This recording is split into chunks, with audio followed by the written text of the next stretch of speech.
Nous sommes très heureux de vous retrouver ces après-midi pour les grands moments d'enseignement. En tout cas, que le Très-Haut, le Dieu de toute chair, le Dieu de tout esprit, le Dieu de gloire, le Dieu de saint, se souviennent de vous. Frères et sœurs, comme vous avez vu les thématiques, aujourd'hui, Dieu a permis pour que nous puissions enseigner son peuple. De moments, dans de fortes prières, nous prions, mais aujourd'hui, Hachem d'Israël a permis pour que nous puissions enseigner. Aujourd'hui, comme vous le voyez, nous avons donné un thème très profond et très important. C'est bel et bien la verge d'Aaron. Mes frères, nous sommes au temps du soir. Nous sommes au temps de la fin. Nous sommes au temps de confusion spirituelle. Nous sommes arrivés au temps où l'Église doit avoir la révélation de tout le mystère. Avant que le Christ ne vienne, avant que la trompette ne sonne, l'Église de Dieu doit atteindre la maturité ou doit atteindre la stature parfaite de Christ. Mais comment l'Église doit atteindre la stature parfaite de Christ sans enseignement? C'est pourquoi aujourd'hui, nous sommes là pour vous enseigner. Notre thème, c'est comme vous le voyez, au bas de vos écrans, au bas de vos smarts, la verge d'Aaron. Alléluia. Nous parlons de la verge d'Aaron. Voilà. Nous parlons de la verge d'Aaron. La verge d'Aaron, c'est ça notre thème. Mais vous pouvez vous poser la question pour savoir pourquoi nous voulons parler de la verge d'Aaron. La verge d'Aaron fait partie des 3 grands mystères. Je dis bien, la verge d'Aaron fait partie des 3 grands mystères qui étaient dans l'arche de l'alliance du peuple d'Israël. Sans plus tarder, nous allons ouvrir nos Bibles. Nous sommes dans Hébreux chapitre 9, le premier verset. Je lis au nom de Jésus. La première alliance avait aussi des ordonnances relatives au culte et le sanctuaire terrestre. Voyez-vous? Un tabernacle fut en effet construit dans la partie antérieure appelée les lieux saints. Un tabernacle fut en effet construit dans la partie antérieure appelée les lieux saints, étaient les champs des lieux, les tables et le pain de proposition. 3. Derrière les seconds voiles se trouvait la partie du tabernacle appelée le Saint de Saints. 4. Renfermait l'autel d'or pour le parfum et l'arche de l'alliance entièrement recouvert d'or. Il y avait dans l'arche un vase d'or contenant la manne, la verge d'Aaron qui avait fleuri et les tables de l'alliance. Voyez-vous? Ici, nous avons les 3 grands mystères. Parce que Dieu a donné cet ordre à Moïse. Dis au peuple de me construire un tabernacle. Et vous remarquerez que quand Dieu donne l'ordre pour construire ou bien établir les ustensiles, Dieu fait un mouvement contraire. Il ne commence pas avec les ustensiles du parvis. Parce que le tabernacle était tripartite, comme vous le savez. Le tabernacle était d'abord le parvis, le lieu saint et le lieu très saint. Toutes ces 3 parties constituaient le tabernacle. Et dans le parvis, il y avait les ustensiles appropriés. Dans le parvis, il y avait l'autel des holocaustes. Il y avait aussi la cuve de rein les lieux saints, il y avait le chandelier, il y avait aussi la table de pain de proposition, et sur cette table, il y avait le pain, 12 pains de proposition, qui sont l'image des 12 tribus d'Israël. Voyez-vous? Maintenant, ces 12 pains de proposition, ils étaient éclairés par la lumière du chandelier. Maintenant, quand on traverse les seconds voiles, c'est là où on trouve la troisième partie, exclusivement concentrée au lieu très saint, ou concentrée à la prophétie. Là, il y a l'arche de l'alliance, entièrement couvert d'or. Maintenant, Dieu avait ordonné à Moïse que je vais te dire des choses que tu vas mettre à l'intérieur. Numéro 1, dans l'arche de l'alliance, il y avait le vase d'or. Dans ce vase d'or, il y avait la manne du 6e jour. Mes frères, la manne pouvait tomber pendant 6 jours. Mais il y avait une grande différence entre la manne du premier jour au 5e, donc la manne du premier 5 jours, et la manne du 6e jour. La manne du premier au 5, cette manne, selon la loi de l'Éternel, Moïse a dit au peuple, vous devez ramasser une quantité suffisante. Et quand vous allez manger cette manne, faites l'effort que cette manne ne traverse pas la nuit. Parce que quand il arrivait au soir, la nuit, cette manne fondait et le matin, elle fondait quand le soleil se levait. Mais il y avait une grande différence. Il y avait une autre manne qui était la manne du 6e jour.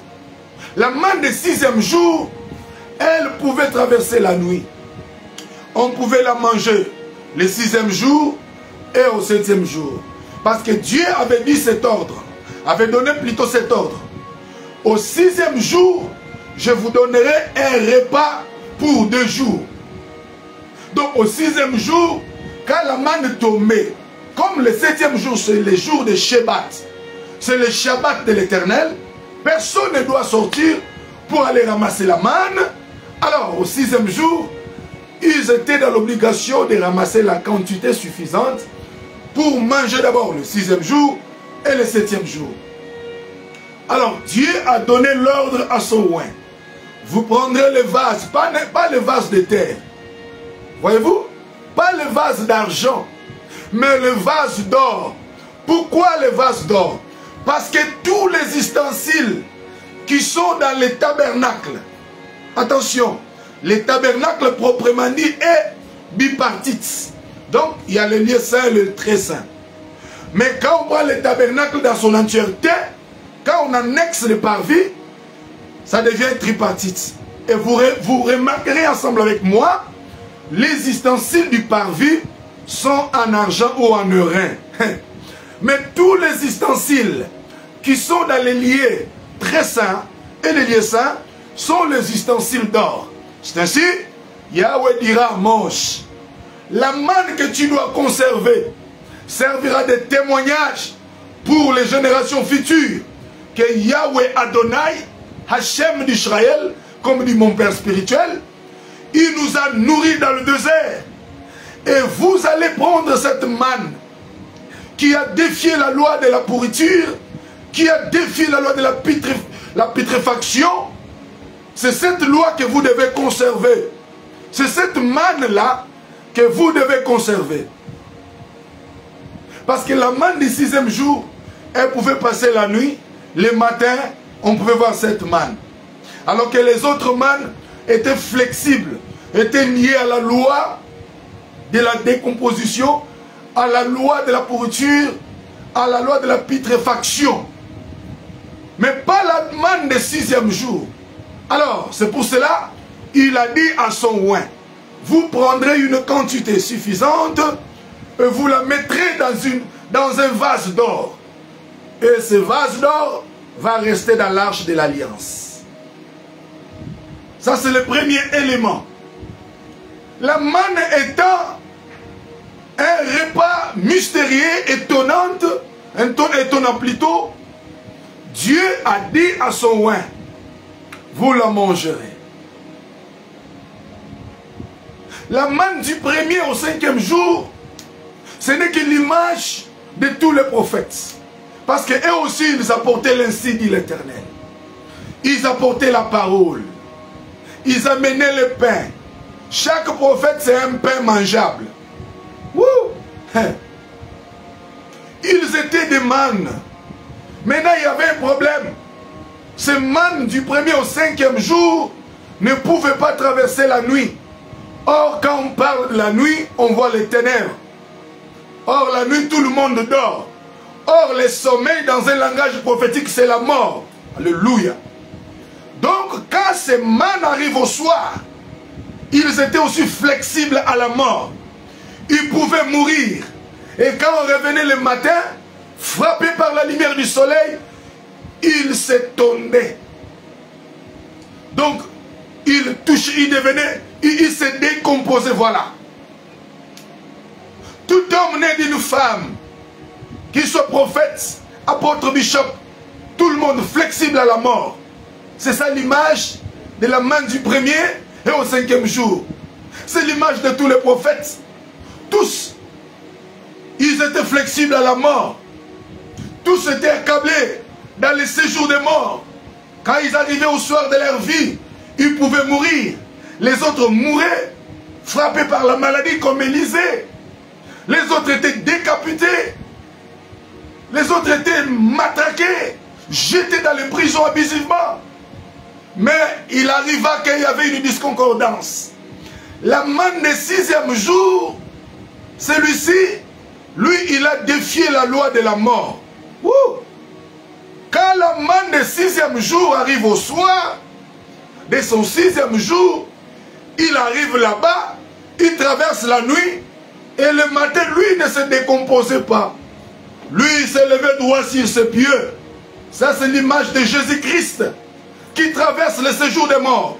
Il traverse la nuit de la mort. Quand tous les prophètes sont frappés, sont morts, cloués dans la prison diabolique du séjour des morts, Christ est entré là-bas. Il est ressorti vivant, comme vainqueur et victorieux. Est-ce qu'on peut acclamer pour le Seigneur Jésus-Christ? Il est la véritable manne. Il a défié la loi de la mort. Tous étaient morts. Lui aussi, il est arrivé aussi à la nuit. C'est-à-dire, lui aussi, il a goûté à la mort. Wouh! Mais à la grande discordance et à la grande différence, lui, il goûte à la mort et il ressuscite. Afin d'accomplir l'écriture qui dit, tu ne permettras pas à ton oint de voir la corruption. Mais c'est David qui disait ça. Tout le monde pensait que cette écriture était adressée à David. Non, le véritable oint dont David parlait, c'était Christ. David ayant les 3 types d'onction et à la trilogie onctionnelle, il était prophète, il était sacrificateur et il était roi. Alors, faites très attention dans ce que David disait. Il prophétisait. Wouh! Alléluia. David nous a prédit les scènes de la croix, les scénarios de la croix. Il en a prédit la déchirure de ce vêtement. Comment ils ont déchiré le vêtement de Christ.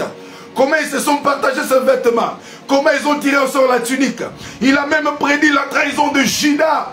Il a dit, même celui qui mange mon pain a levé les talons contre moi. Toutes ces choses, David ne le disait pas pour lui. Mais David le disait pour quelqu'un d'autre qui serait plus grand que lui. Alléluia, c'est Jésus de Nazareth. Alors, quand Christ vint, il arrive sur la terre, lui la manne du 6e jour, différent de tous les autres mannes, il arrive aussi la nuit. Donc, il goûte à la mort. Hébreux chapitre 2, verset 14. Comme les enfants, Roubayasa, participent au sang et à la chair, lui aussi a participé. Qui sont les enfants? Ce sont des prophètes. Ils ont participé au sang et à la chair. Ils ont goûté la mort. Oui, lui aussi, en devenant homme, il est né comme enfant. Ésaïe chapitre 9, la Bible déclare, un enfant nous est né. Mais un fils nous est donné. Il nous est né comme tout enfant. Il nous est né comme moche. Comme tous les prophètes. Alléluia. Mais il est le fils qui nous a été donné. Wouh! Alors, étant dans la chair, étant bin Adam,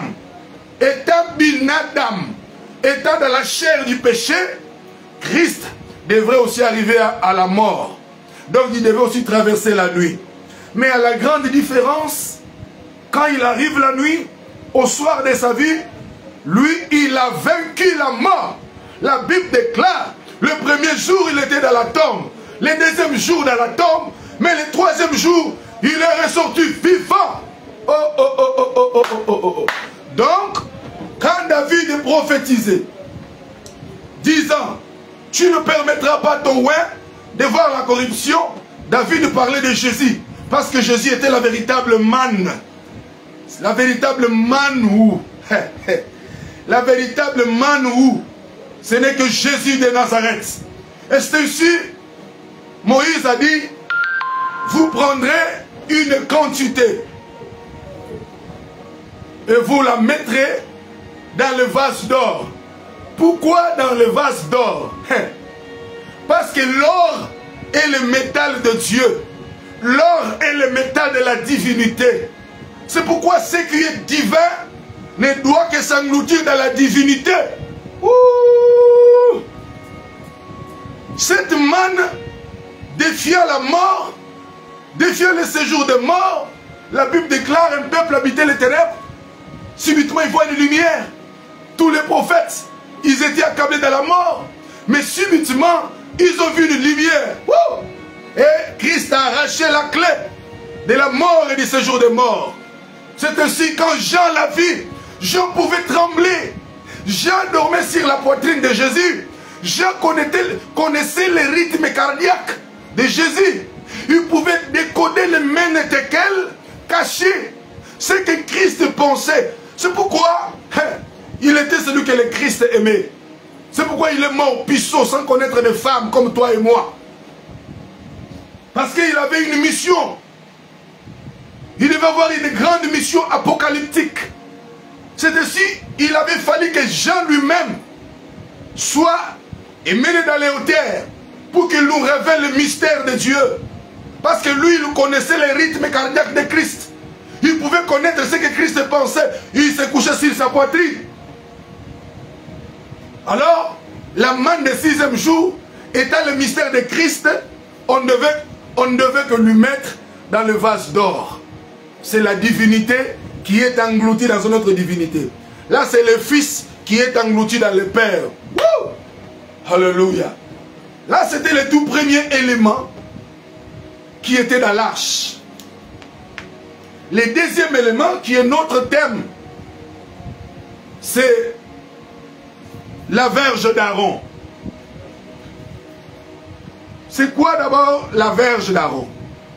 Vous savez, à l'époque, tout le monde pouvait, surtout les vieilles personnes, c'est pas comme les jeunes gens aujourd'hui, marchent avec des cannes, avec par motif de staff et autres. Mais à cette époque-là, c'était les vieilles personnes. Aaron avait sa verge. Nous sommes dans le livre des Nombres, chapitre 17, le premier verset. L'Éternel parla à Moïse et dit, parle aux enfants d'Israël et prendez une verge selon les maisons de leur père, soit 12 verges de la part de tous les princes selon les maisons de leur père. Tu écriras les noms de chacun sur sa verge, et tu écriras les noms d'Aaron sur la verge de Lévi, car il y aura une verge pour chaque chef de maison de leur père. Tu le déposeras dans la tente d'assignation devant les témoignages où je me rencontre avec toi. L'homme que je choisirai sera celui dont la verge fleurira, et je ferai cesser devant moi le murmure que profèrent contre vous les enfants d'Israël. 7. Moïse déposa les verges devant l'Éternel dans la tente de témoignage. 8. Le lendemain, lorsque Moïse entra dans la tente de témoignage, voici la verge d'Aaron pour la maison de Lévi avait fleuri. Elle avait poussé des boutons, produit des fleurs et mûru des amandes. Moïse ôta devant l'Éternel toutes les verges et le porta à tous les enfants d'Israël, afin qu'ils le vissent et qu'ils prissent chacun leur verge. L'Éternel dit à Moïse, reporte la verge d'Aaron devant le témoignage pour être conservée comme un signe pour les enfants des rébellions, afin que tu fasses cesser devant moi le murmure, afin qu'ils ne meurent point. Frères et sœurs, je pense que vous comprenez bien l'esprit textuel. Aaron est le tout premier souverain sacrificateur. Dieu, quand il appela Moïse, il a dit, je t'envoie, et Moïse a donné des prétextes pour éviter à la mission. Dieu a dit, peu importe le prétexte que tu me donnes, les bégaiements, je ne parle pas bien, machin, machin et autres. Dieu dit, n'est-ce pas là ton frère Aaron qui vient à ta rencontre, il sera pour toi un interprète. Aaron jouait le rôle d'intermédiaire entre Moïse et le peuple. Quand Moïse parlait, comme il bégayait, Aaron pouvait interpréter avec facilité les bégaiements de Moïse. Là, c'est le mystère de Dieu. Aaron devint le prophète et Moïse devint Dieu. Dieu ne prophétise pas, Dieu parle, mais c'est l'homme qui prophétise. Waouh! Alors il y avait beaucoup de murmures au milieu du peuple. Ah, pourquoi c'est seulement lui? Pourquoi c'est seulement Aaron? Pourquoi c'est seulement le deux? Pourquoi pas nous? Pourquoi pas nous aussi?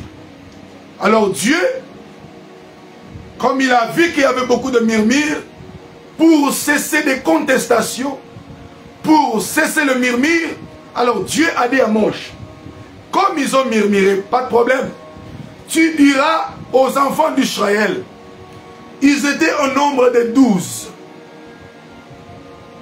Et dans chaque tribu, il y avait un prince. Alors, il leur a dit, il a dit à son Moïse, tu diras au peuple que chacun apporte sa verge. Donc, comme il y avait 12 tribus, cela sous-entend qu'il y avait 11 verges, plus la verge d'Aaron, qui représentait déjà la maison de Lévi dans les sacerdoces. Ils ont amené les verges. Et ils ont écrit les noms de leur maison sur leurs verges. Quand ils ont écrit les noms de leur maison sur leurs verges, Dieu a dit à Moïse, tu diras à Aaron d'écrire son nom sur la verge de la tribu de Lévi. Mes frères, Moïse a pris toutes les 12 verges. Il les amena dans la tente de témoignage. Donc, dans les lieux saints. Donc, disons, dans la tente d'assignation. Voilà. Parce que la Bible n'a pas spécifié si c'était dans les très saints ou dans les lieux saints. Quand Moïse a amené ces 12 verges, Dieu n'a pas dit à Moïse de revenir demain. Il a dit à Moïse de revenir le lendemain. Donc, après 3 jours, nous sommes au temps de faire cesser les murmures et les contestations. Mais comment est-ce que les murmures et les contestations vont cesser dans nos églises? Ce n'est pas par les discours, ce n'est pas par de longues prédications, ce n'est pas par des enseignements, des histoires, mais c'est par la démonstration d'esprit et de puissance. Que le miracle se manifeste afin d'authentifier l'appel, que cet appel est d'origine céleste, à la couleur de l'éphod, qui est confirmé par des signes, par des prodiges. Les morts ressuscitent, le miracle s'opère. Voyez-vous, les enfants perclés de pieds peuvent marcher à 2 reprises. Des hommes qui étaient malades de déclarés maladifs par une courte prière de l'ange terrestre, guéris instantanément. Des enfants qui étaient aux portes du séjour des morts, guéris. Le superglycémie qui prennent la poudre d'escampette. Le miracle effroyable. Des serpents qui sortent des corps de femmes. Des choses terribles qui s'opèrent. Ce sont des choses qui attestent le ministère qui confirme. Alors, quand ils ont commencé à parler, Dieu s'était déjà choisi son homme depuis très longtemps. Et le pauvre Aaron ne savait même pas que Dieu lui avait choisi. Alors Dieu voulait défendre son homme. Il a dit à Moïse, vous prendrez des verges. Mes frères, on a mené les verges. Quand les verges sont arrivées devant Dieu, pendant 3 jours, toutes les verges étaient indemnes. Ils étaient des rabbis.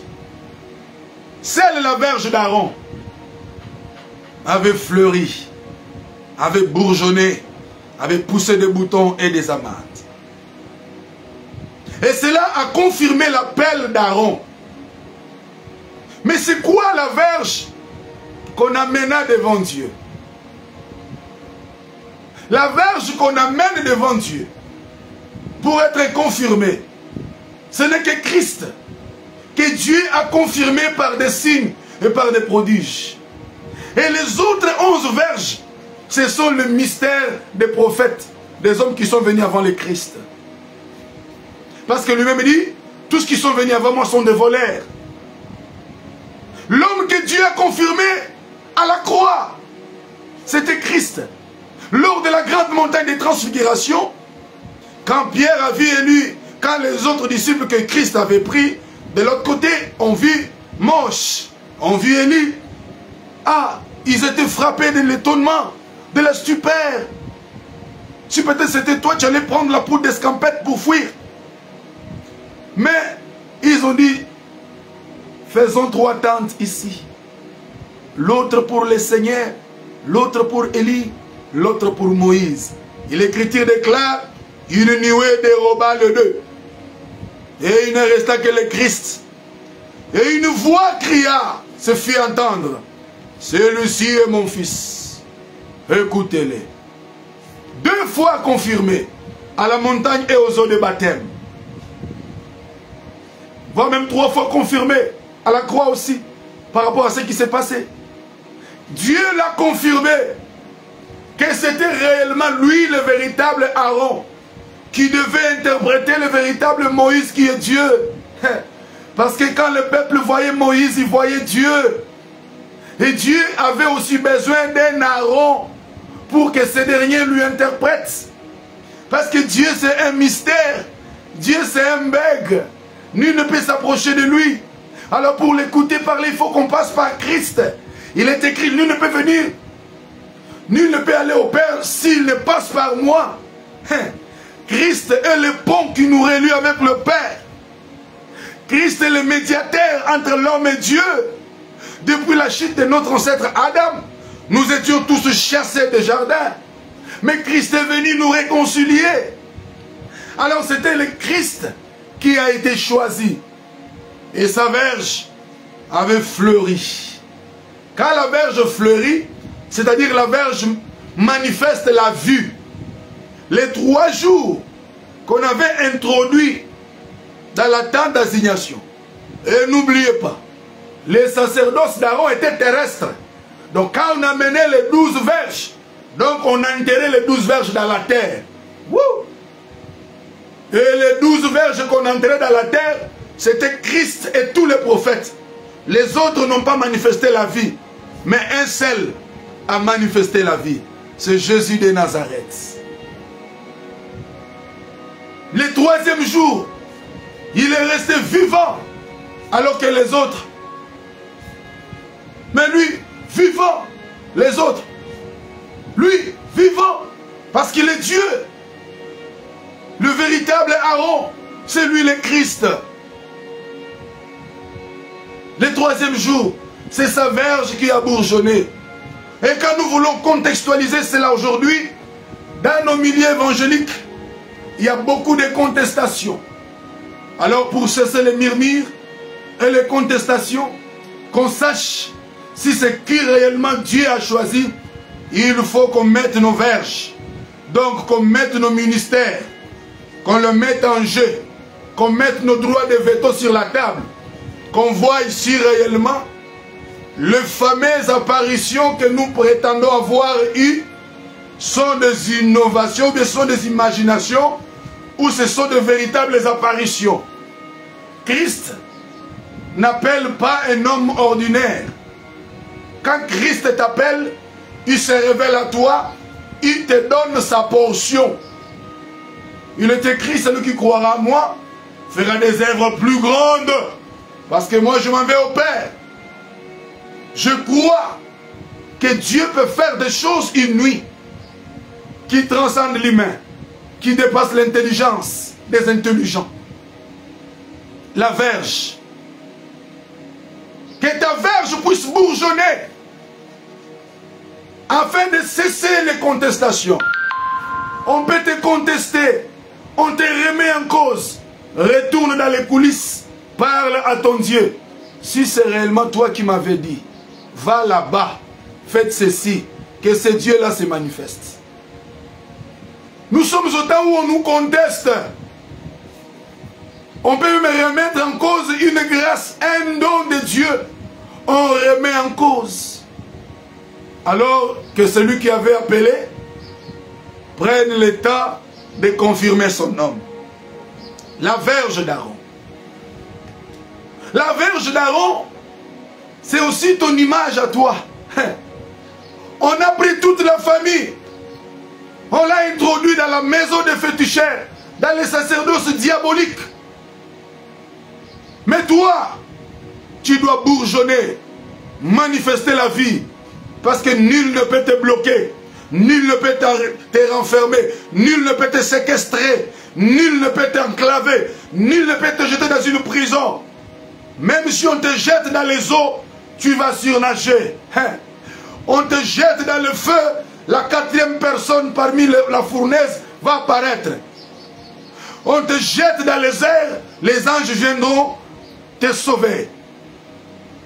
Parce qu'il y a un Dieu qui opère et qui agit. C'est l'homme que je te parle. Est-ce que tu peux l'acclamer?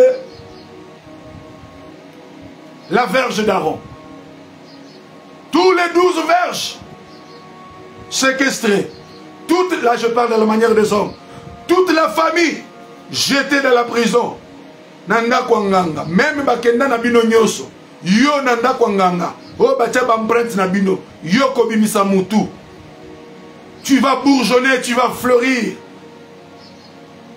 Et ils seront étonnés. Tu es quelqu'un d'autre. Tu es le choix de Dieu. Tu es la verge d'Aaron. Et cette verge a été bien préparée, gardée, cachée quelque part. Cela est resté dans l'arche de l'alliance, afin que dans les jours à venir, ceux qui vont contester, pourquoi Dieu opère certains miracles actuellement? C'est pour dire à la génération future, bande d'incrédules, vous, bande d'incrédules, vous blasphémez contre le Saint-Esprit, vous prenez les dons de Dieu, vous l'outragez. Alors Dieu veut faire des choses pour tirer vos oreilles. Et que même vos enfants qui viendront dans la suite des temps, qu'ils voient la verge qui avait bourgeonné, qu'ils voient la manne des 6e jour qui traversait la nuit, qu'ils voient les verges, qu'ils voient plutôt les tables de la loi. La verge d'Aaron, les grands mystères. Toute la famille séquestrée. Chaque enfant de Dieu, dans d'autres dimensions, comment tu peux t'approcher de la présence de Dieu et tu ne manifestes pas de fruits? Vous vous rappelez de l'histoire des figuiers. Christ se présente, il regarde, il n'y a pas de fruits. Et cela a été maudit. Pareil aux 11 autres verges. Comment vous pouvez vous présenter dans la tente d'assignation, là où Dieu se raconte avec Moïse, et vous ne produisez pas de fleurs, de boutons, de fruits? Oh là là là là là là là là. Quand tu viens devant Dieu, tu dois produire le fruit digne de la repentance. La parole de Dieu, c'est une sémence. Quand elle entre dans ton cœur, qu'elle produise des fruits. Mais toi, tu pars à l'église païen. Tu pars à l'église impudique. Tu pars à l'église sorcier. Tu pars à l'église, tu es dans les mafias. Tu ne produis pas de fruits. Et Christ va jeter une malédiction sur toi.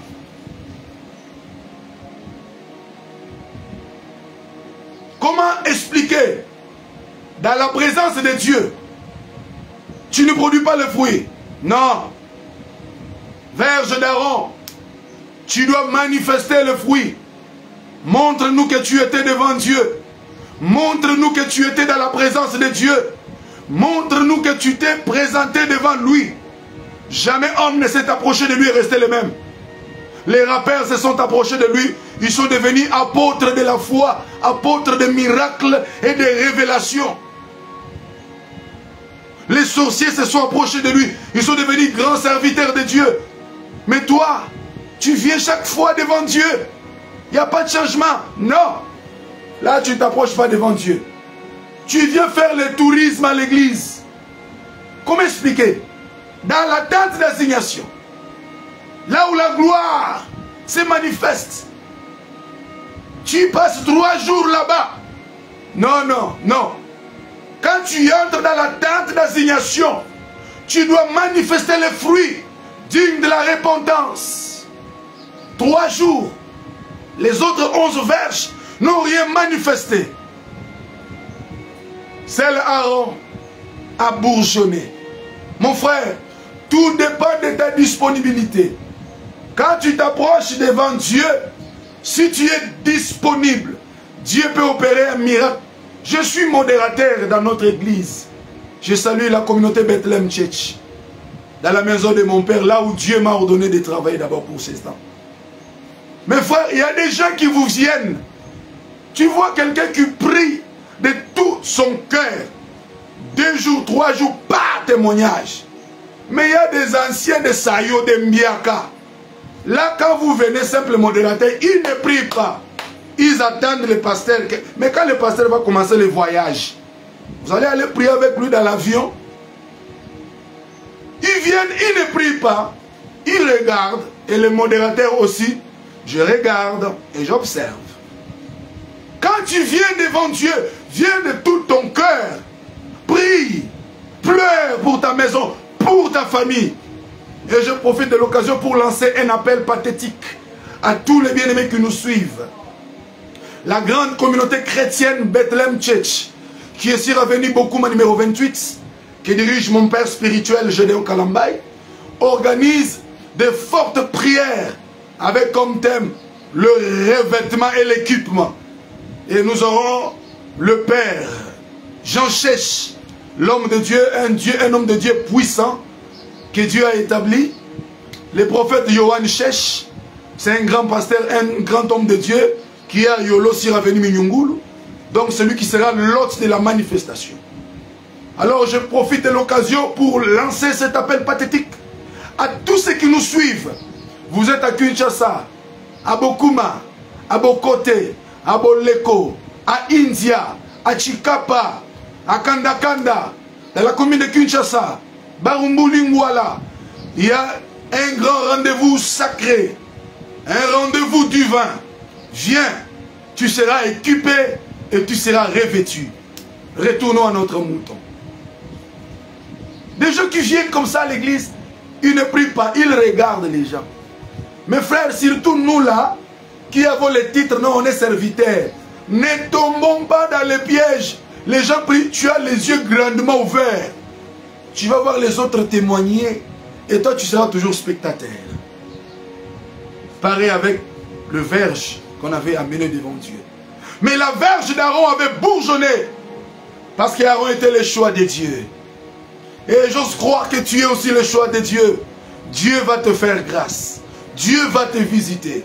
Dieu va libérer ta famille à cause de toi. Il y a d'autres prières que nous faisons.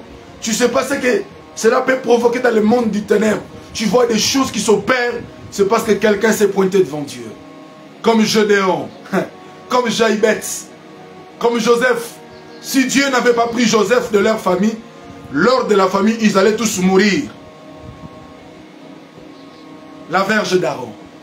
J'ai expliqué la verge d'Aaron sur le plan prophétique, sur le plan doctrinal et sur le plan évangélique. Manifestons la vie de Christ. Quand nous entrons dans la tente d'assignation, que cette vie qui est dedans nous impacte. Que le Seigneur vous bénisse. Nous sommes arrivés à la fin de notre mission. Que Yahweh bénisse la grande communauté chrétienne Bethlehem Church. Je vois mon père spirituel, le prophète Gédéon Kalambay Mwanda. Je vois ma mère, Maman Grace Sakina Mwamba. C'est l'épouse du père. Nous la devons de l'honneur et du respect. Je vois toutes les mamans de la communauté. Je vois tous mes frères, Bishop Kalobo, jeune prophète Caleb, Jires, les autres. Que Dieu vous bénisse. Que Dieu bénisse mon ami Nolan. Que Dieu bénisse Maman Cathy Nolan. Que Dieu bénisse Sœur Rite Ngalula. Que Dieu bénisse frère Gaston Woto, moi qui vous parle. Que Dieu bénisse le frère Artiro Woto. Que Dieu bénisse toute la famille. Que le Seigneur vous bénisse. Si Yahweh Adonai ne vient pas, retrouvons-nous cette nuit à 22h et après on se voit encore demain à 12h pour le format d'enseignement où nous révélons le mystère de Dieu comme jamais. Nous enseignons, nous prêchons et nous révélons les grands mystères de Dieu. Nous sommes appelés à œuvrer dans la classe apostolique. Je suis le bien-aimé Gaston Woto, apôtre du Seigneur. Que Yahweh Adonai vous bénisse.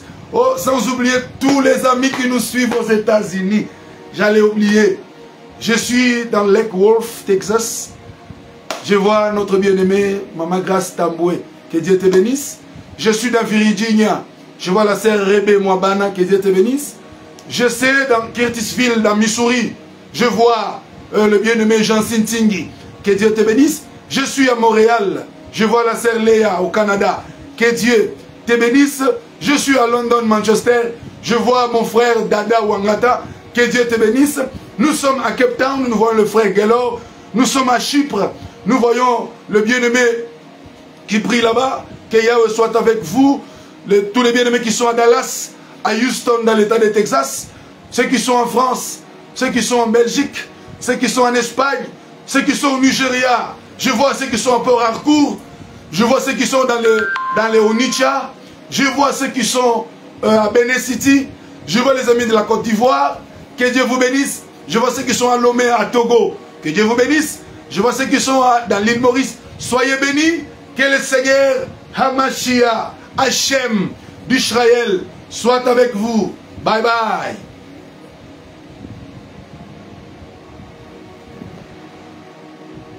Que Dieu bénisse aussi l'homme de Dieu, le prophète Patrick Namwana.